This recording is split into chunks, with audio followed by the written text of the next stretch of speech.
Hi hello ನಮಸ್ತೆ welcome back to my YouTube channel.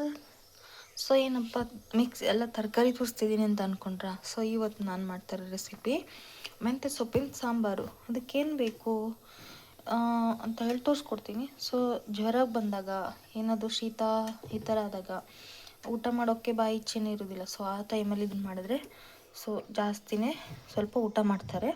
So ಅದಕ್ಕೇನು ಬೇಕು ನೋಡ್ಕೊಬರುವ. 1-2 ಈರುಳ್ಳಿ, 2 ಟೊಮೊಟೊ, ಸ್ವಲ್ಪ ಕಾಯಿ ತುರಿ, ಕರಿಬೇವು ಸೊಪ್ಪು, ಹಸಿಮೆಣಸು. ಸೊ ಮೆಂತ್ಯ ಸೊಪ್ಪನ್ನ ತೊಳೆದು ಇಟ್ಕೊಂಡಿದ್ದೀನಿ. ಇವಾಗ ಮೆಂತ್ಯ ಸೊಪ್ಪನ್ನ ತೊಳೆದು ಇಟ್ಕೊಂಡಿದ್ದೀನಿ. ಸೊ ಮಾಡೋದು ಹೇಗೆ ತೋರಿಸ್ಕೊಡ್ತೀನಿ. ಸೊ ಚಾನಲ್ನ ಯಾರು ಸಬ್ಸ್ಕ್ರೈಬ್ ಮಾಡದೆ ನೋಡ್ತಿದ್ರೆ ಪ್ಲೀಸ್ ಸಬ್ಸ್ಕ್ರೈಬ್ ಮಾಡ್ಕೊಂಡು ನೋಡಿ. ಇವಾಗ ಒಲೆ ಮೇಲೆ ಒಂದು ಕಡಾಯಿ ಇಟ್ಕೊಂಡಿದ್ದೀನಿ. ಸೊ ಅದಕ್ಕೆ ಇವಾಗ ಎಷ್ಟು ಬೇಕಾಗುತ್ತೋ ಅಷ್ಟು ಎಣ್ಣೆ, ಅಂದರೆ ಒಂದು 2-3 ಸ್ಪೂನ್ ಎಣ್ಣೆ ಹಾಕೋತಾ ಇದ್ದೀನಿ. ಸೊ ಇವಾಗ ಇದಕ್ಕೆ 1 ಸ್ಪೂನ್ ಜೀರಿಗೆ ಹಾಕೋತಾ ಇದ್ದೀನಿ.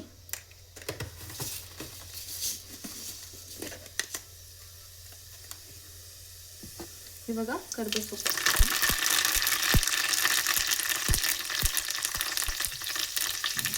ಹಾಗೆ ಹಸಿಮೆಣಸು.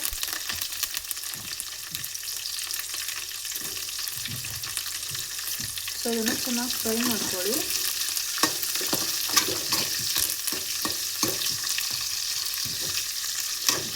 ಸೊ ಹಾಗೆ ಈರುಳ್ಳಿನೂ ಹಾಕ್ತಿದ್ದೀನಿ.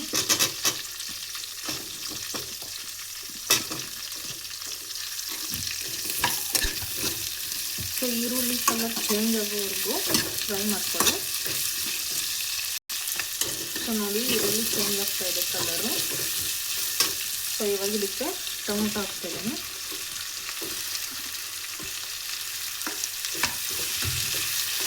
ಸೊ ಟೊಮೊಟೊನ ಸ್ವಲ್ಪ ಚೆನ್ನಾಗಿ ಮೆತ್ತಗಾಗೋವರೆಗೂ ಫ್ರೈ ಮಾಡ್ಕೊಳ್ಳಿ. ಸೊ ನಾನಿಲ್ಲಿ ಒಂದು 8 ಜನಕ್ಕಾಗೋಷ್ಟು ಮಾಡಿ ತೋರಿಸ್ತಾ ಇದ್ದೀನಿ. ಸೊ ಕಡಿಮೆ ಜನ ಇದ್ದರೆ ಸ್ವಲ್ಪ ಕ್ವಾಂಟಿಟಿನ ಸ್ವಲ್ಪ ಕಡಿಮೆ ಮಾಡ್ಕೊಳ್ಳಿ. ಸೊ ಜಾಸ್ತಿ ಜನ ಇರೋದ್ರಿಂದ ನಾನು ಸ್ವಲ್ಪ ಜಾಸ್ತಿ ಮಾಡಿ ತೋರಿಸ್ತಾ ಇದ್ದೀನಿ.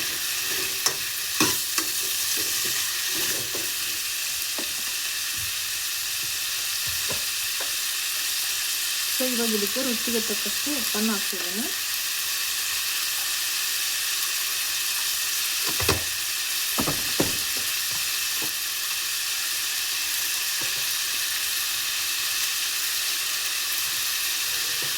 ಹಾಗೆ ಒಂದು ಸ್ವಲ್ಪ ಇಂಗು,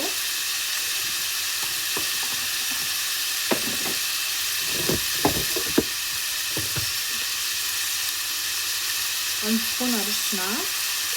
ಇವಾಗ ಚೆನ್ನಾಗಿ ಮಿಕ್ಸ್ ಮಾಡ್ಕೊಳ್ಳಿ.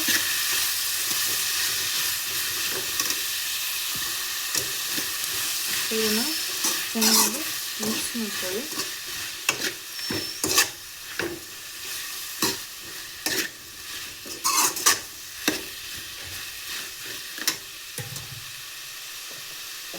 ಸೊ ಇವಾಗ ಇದಕ್ಕೆ ಮೆಂತ್ಯ ಸೊಪ್ಪನ್ನು ಹಾಕ್ತಾ ಇದ್ದೀನಿ.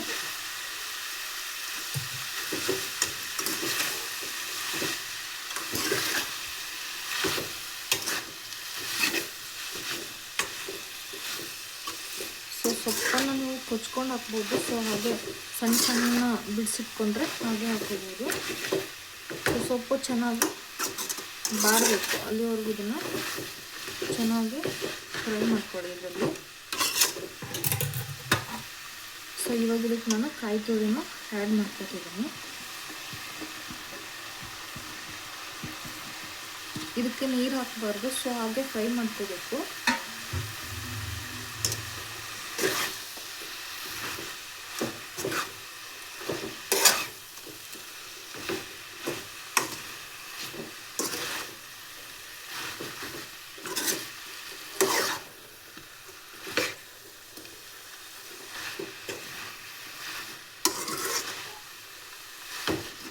ಸೊ ನೋಡಿ ಸ್ವಲ್ಪ ಫ್ರೈ ಆಗಿದೆ ಸೊಪ್ಪು. ಸೊ ಅಷ್ಟನ್ನು ಚೆನ್ನಾಗಿ ಇದರಲ್ಲಿ ಬಾಡಿಸ್ಕೋಬೇಕು. ಸೊ ಇವಾಗ ಇದಕ್ಕೆ ಒಂದು ಸಣ್ಣದಾಗಿ ಹುಣಸೆಹಣ್ಣ ಆ್ಯಡ್ ಮಾಡ್ಕೊತಿದ್ದೀನಿ. ಸೊ ನೋಡಿ ಆಲ್ಮೋಸ್ಟ್ ಮಿಕ್ಸ್ ಆಗಿದೆ, ಸೊಪ್ಪು ಕೂಡ ಫ್ರೈ ಆಗಿದೆ. ಸೊ ಮೆಂತ್ಯ ಸೊಪ್ಪು ಹಸಿ ವಾಸನೆನೂ ಹೋಗಿದೆ. ಇವಾಗ ಫ್ರೈ ಮಾಡಿರೋ ತರಕಾರಿ ಮತ್ತು ಸೊಪ್ಪಿನ ಹಸಿ ವಾಸನೆ ಹೋಗುವವರೆಗೂ ಇದನ್ನು ಚೆನ್ನಾಗಿ ಇದರಲ್ಲಿ ಫ್ರೈ ಮಾಡಿಕೊಂಡ್ರೆ ಟೇಸ್ಟ್ ಚೆನ್ನಾಗಿ ಬರುತ್ತೆ ಇಲ್ಲಿ. ಸೊ ನೋಡಿ ಆಲ್ಮೋಸ್ಟ್ ಎಲ್ಲ ಚೆನ್ನಾಗಿ ಫ್ರೈ ಆಗಿದೆ. ಸೊ ಇದನ್ನು ಒಂದು 5 ಸೆಕೆಂಡ್ ತಣಿಯೋಕೆ ಬಿಡುವ, ಆಮೇಲೆ ಮಿಕ್ಸಿ ಮಾಡುವ. ಸೊ ನೋಡಿ ಗ್ಯಾಸ್ ಆಫ್ ಮಾಡ್ತಿದ್ದೀನಿ. ಸೊ ನೋಡಿ 5 ನಿಮಿಷ ತಣಿಯೋಕೆ ಇಟ್ಟಿದೆ. ಸೊ ತಣ್ಣಗಾಗಿದೆ. ಇವಾಗ ಒಂದು ಮಿಕ್ಸಿ ಜಾರ್ ತೊಗೊಂಡಿದ್ದೀನಿ. ಸೊ ಇವಾಗ ಮಿಕ್ಸಿ ಜಾರ್ಗೆ ಇದನ್ನು ಆ್ಯಡ್ ಮಾಡ್ಕೊತಿದ್ದೀನಿ. ಸೊ ನೋಡಿ ಮಿಕ್ಸಿ ಹಾಕ್ಕೊಂಡಿದ್ದೀನಿ. ಇವಾಗ ಮಿಕ್ಸಿ ಮಾಡ್ಕೊಬರುವ. ಸೊ ನೋಡಿ ಫೈನಲ್ ಆಗಿ ಈ ರೀತಿ ಸಣ್ಣಕ್ಕೆ ರುಬ್ಕೊಂಡು ಬರಬೇಕು. ಇವಾಗ ಪಾತ್ರೆಗೆ ಮಾಡ್ಕೊಳ್ವ. ಯಾವುದ್ರಲ್ಲಿ ಫ್ರೈ ಮಾಡಿದ್ವಿ ನೋಡಿ ಅದರಲ್ಲೇ ಈ ಥರ ಮಾಡ್ಕೊಳ್ವ. ಸೊ ಇವಾಗ ನಿಮ್ಮ ಹದಕ್ಕೆ ಎಷ್ಟು ಬೇಕೋ ಅಷ್ಟು, ಅಂದರೆ ತೆಳ್ಳಗೆ ಬೇಕಾದರೆ ನೀರು ಹಾಕ್ಕೊಳ್ಳಿ, ದಪ್ಪ ಇದ್ದರೆ ನೀರು ಹಾಕ್ಕೊಳ್ಳೋದು ಬೇಡ. ಸೊ ನಾನಲ್ಲಿ ಮಿಕ್ಸಿ ಮಾಡಿ ತೊಳೆದಿರೋಂತಹ ನೀರನ್ನೇ ಹಾಕ್ತಾಯಿದ್ದೀನಿ.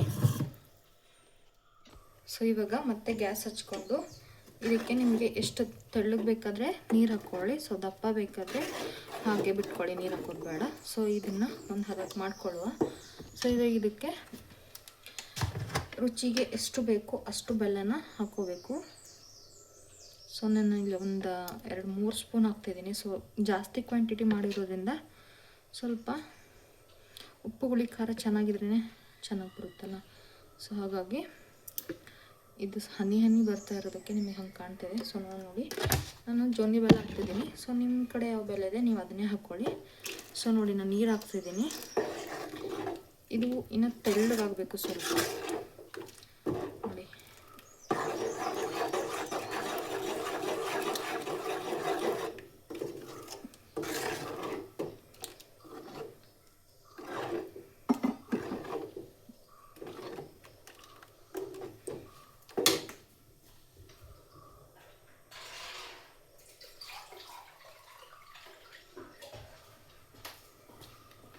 ಸೊ ನೋಡಿ ಇನ್ನೂ ನೀರು ಹಾಕ್ತಿದ್ದೀನಿ. ಸೊ ರಾಶಿ ದಪ್ಪ ಇದೆ ಇದು. ಸೊ ಹಾಗಾಗಿ ನಮಗೆ ತೆಳ್ಳ ಇದ್ದರೆ ಸಾಕು, ಈ ಮೀಡಿಯಮ್ಸ್ ಇಷ್ಟಿದ್ರೆ ಸಾಕಾಗ್ತು.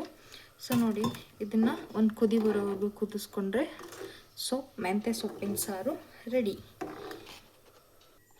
ಸೊ ನೋಡಿ ಕುದೀತಾ ಇದೆ, ಇಷ್ಟಾದರೆ ಸಾಕು. ಸೊ ಇವಾಗ ಮೆಂತ್ಯ ಸೊಪ್ಪಿನ ಸಾರು ರೆಡಿಯಾಗಿದೆ. ಸೊ ಇದಕ್ಕೆ ಒಗ್ಗರಣೆ ಕೊಡೋ ಅವಶ್ಯಕತೆ ಇಲ್ಲ. ಕೊಡ್ತೀನಿ ಬೇಕು ಅಂದವರು ಕೊಟ್ಕೋಬಹುದು. ಒಣಮೆಣಸು, ಸಾಸಿವೆ, ಕರಿಬೇವು ಸೊಪ್ಪು, ಎಣ್ಣೆ ಹಾಕ್ಕೊಂಡು ಚೆನ್ನಾಗಿ ಮಿಕ್ಸ್ ಮಾಡಿಕೊಂಡು ಒಗ್ಗರಣೆ ಬೇಕಾದರೆ ಕೊಟ್ಕೋಬೋದು. ಸೊ ಒಗ್ಗರಣೆ ಕೊಡದೇ ಟೇಸ್ಟ್ ಚೆನ್ನಾಗಿದೆ ನಮಗೆ. ಸೊ ಹಾಗಾಗಿ ನಾನು ಒಗ್ಗರಣೆ ಕೊಡ್ತಾ ಇಲ್ಲ. ಸೊ ನೋಡಿ ಇಷ್ಟಾದರೆ ಸಾಕು. ಸೊ ನಮಗಂತೂ ತುಂಬ ಇಷ್ಟ. ನೀವು ಮನೇಲಿ ಟ್ರೈ ಮಾಡಿ ಹೇಗಿತ್ತು ಅಂತ ಮರೆಯದೆ ಕಮೆಂಟ್ ಮಾಡಿ. ಪ್ಲೀಸ್ ಚಾನಲ್ನ ಸಬ್ಸ್ಕ್ರೈಬ್ ಮಾಡ್ಕೊಂಡು ನೋಡಿ. Thank you.